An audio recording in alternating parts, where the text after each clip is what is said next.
Let's get to talking about grub control.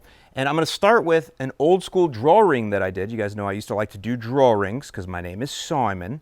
And I want to show you that because it talks about the life cycle of the grub. So let's go review that first. All right, y'all, real quick, let's go through this. Let's look at the lifestyle of grubs. You can see here, life cycle.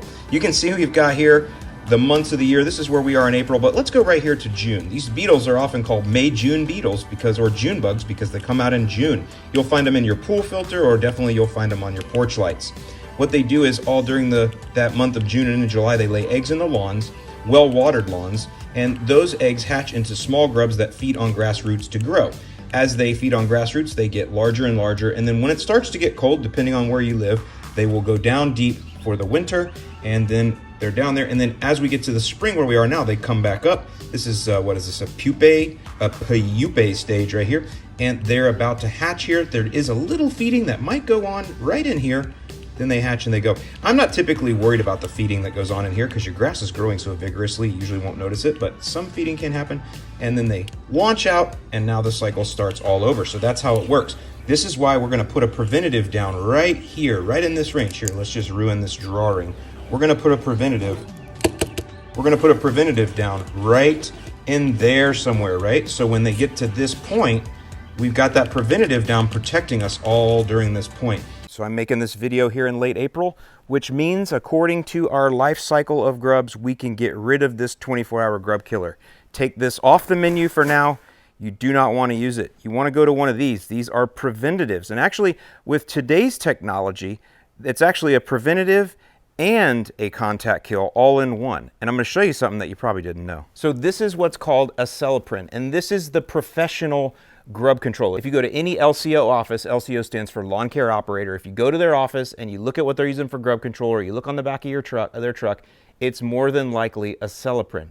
And I don't care about the word Acelepryn. That's just a brand name that Syngenta gave it, and I don't know why. I don't know if that's somebody's last name, Acelepryn, or what. But really what matters is the active ingredient. So we can come here on the bag and you can see these professional formulations. They make it look like pharmaceuticals. You can see right there, there's your active ingredient. Now, before I pronounce that for you, I want to know, have any of you ever heard this word pronounced anywhere? I looked online and I can't find anyone with authority who has pronounced that word before. That's the active ingredient. So I'm going to do my best to try and pronounce that word right there. It's the same active ingredient here in the liquid concentrate version, and the way that I pronounce it is chlorantraniliprole. So the active ingredient in the brand name Acelepryn is chlorantraniliprole. Pretty interesting that that professional active ingredient is also exactly the same active ingredient that you can get here, available at any Ace Hardware, called Scott's Grub X. And let's go down right there and you'll see it right there, chlorantraniliprole. Now I did a full blog post that I'll link below because you know I love to break down the labels and understand those a little bit better, but what I really wanted to understand is there a difference in Acelepryn and Grub X when it comes to the application rate? Because we know that the active ingredient is the same, but what about the pounds on the ground, and what does that tell us about these products? So I'll give you a link below to that blog post for those of you that want to dig into those details because it's super interesting. And by the way, going into those details and learning the label and reading the label will also help you make a better application, a more consistent application. Understanding the why behind the recommendations is the key to making a proper application. And that is the most important thing, is to make a proper, consistent application according to the label. So here's the funny thing about that. The Acelepryn does not need to be watered in, but the Grub X does. Yes, you did hear that right. Acelepryn does not need to be watered in. I found it in 2 places on brochures on their website, and that's for the liquid concentrate mixed in water or the granular.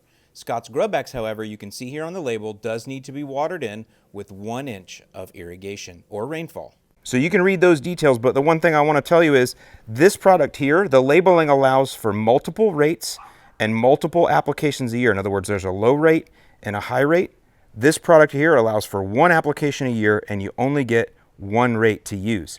The 1 rate to use with this Grub X is the same as the low rate of the Acelepryn. So the Acelepryn label allows you to put down a much stronger or more concentrated or just more chlorantraniliprole on the ground when compared to the Scott's. Now the other thing you'll read here on the Scott's is it says that you get a 4-month residual. So normally we would have told you not to put your grub applications down until June, because that's when the June bugs are laying their eggs. So you go ahead and put it down right at the time they're laying their eggs, so you kill those babies right as they hatch, right? But with this, because it has a longer residual, you can apply this in April and you'll get, you know, through May, June, July, and August. And by that time, the threat of grubs is gone and you're fine. So either way, whichever one you use, I personally would go ahead and water it in. That's just me. I'm old school that way. But if you use the Scots, you definitely should, because it tells you to on the label. Last little bit of fun that we'll have is I'll put the prices up. So 1 bag of Acelepryn price, 4-ounce bottle of Acelepryn price, Scott's Grub X price. Now, as you guys know that have been around for a while, price doesn't mean anything unless you know your application rate, your pounds on the ground. So before I do that math for you, tell me which one of these do you think is the cheapest when it comes to pounds on the ground? In other words, when I break down the application rate with the price, which one of these gives you the least expensive application? Okay, well there you can see the retail pricing for each one of these. Now again, I have the math worked out for you in a blog post linked below, but just give me your guess in the comments. Which one is going to be the least expensive per application? Here you go. This takes into account the active ingredient concentrations and the rates, and you can see that the Acelepryn G, the professional formulation where you buy 1 bag for $125, actually comes in lower than the Scott's Grub X when you look at it on a per thousand basis, but the cheapest overall is the liquid, and I've always told you all that when it comes to IDEs, you're always going to get a better bang for your buck if you can do liquids.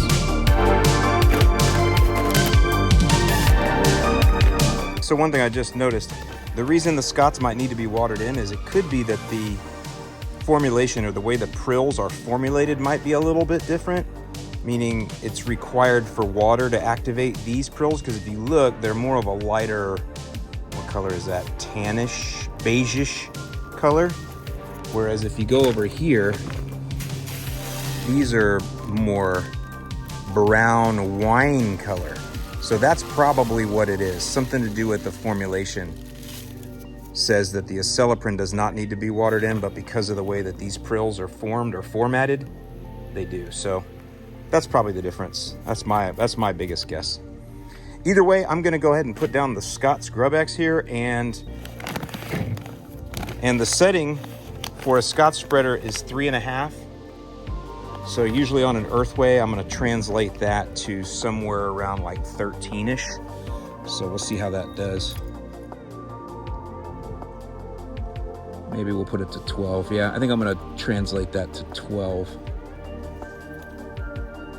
And then, you know, do like I always do, just open it up, take a look. Yeah, that looks pretty good.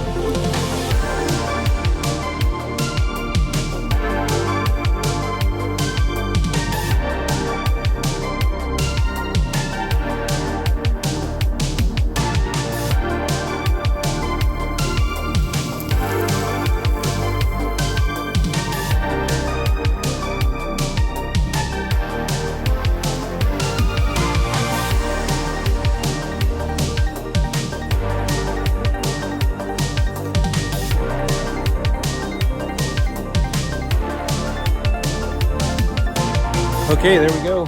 Got it down. So I would say that setting of 12 was very, very close. Maybe could get away with a 13 because I did have a little bit left over, but 12 is going to be fine, 12, 13. If you have an Earthway 2600A Plus, we don't have the Yard Mastery spreader on sale yet. Still going to be delayed a little bit, but Earthway spreaders, setting 12, maybe 13 for Scott's Grub X seems to be just about right.